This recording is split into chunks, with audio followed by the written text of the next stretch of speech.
दोस्तों, आपका स्वागत है ज्ञान नॉलेज चैनल में। आशा करते हैं आपने चैनल सब्सक्राइब किया होगा। धन्यवाद। भीष्म द्वारा बड़े पैमाने पर पांडवों की सेना को मार देने से घबराए पांडव पक्ष में भय फैल जाता है। तब श्री कृष्ण के कहने पर पांडव भीष्म के सामने हाथ जोड़कर उनसे उनकी मृत्यु का उपाय पूछते हैं। भीष्म कुछ देर सोचने पर उपाय बता देते हैं। इसके बाद भीष्म पांचाल तथा मत्स्य सेना का भयंकर संहार कर देते हैं। फिर पांडव पक्ष युद्ध क्षेत्र में भीष्म के सामने शिखंडी को युद्ध करने के लिए लगा देते हैं।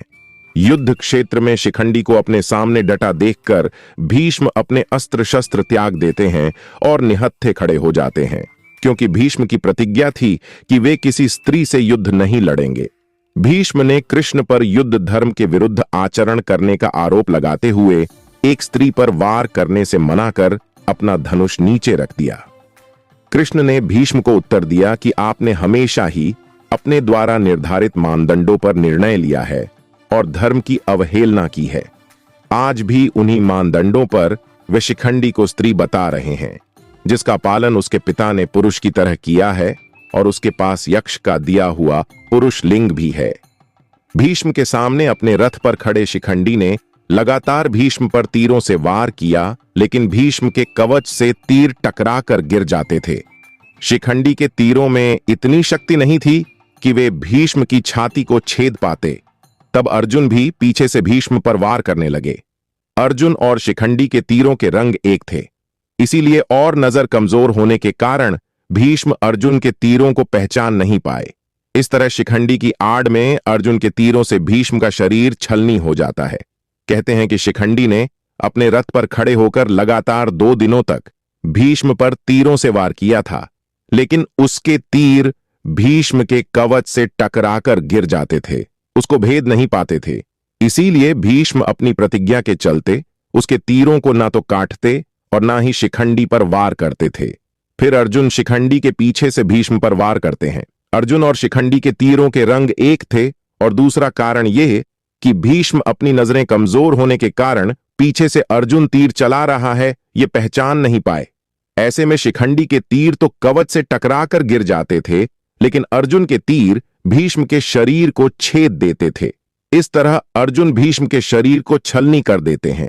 लेकिन अपने पिता शांतनु द्वारा इच्छा मृत्यु का वरदान प्राप्त भीष्म फिर भी जिंदा थे। अर्जुन के तीरों से भीष्म का धनुष भी टूट जाता है। तब ऐसे में भीष्म अपने शरीर में धंसे तीरों की परवाह न करते हुए अपने हाथ में तलवार लेकर रथ से उतरने लगते हैं। उसी समय उनका संतुलन बिगड़ता है और वे गिर पड़ते हैं और वे तीरों की शैया पर लेट जाते हैं। भीष्म के शरशैया पर लेटने की खबर फैलने पर कौरवों की सेना में हाहाकार मच जाता है।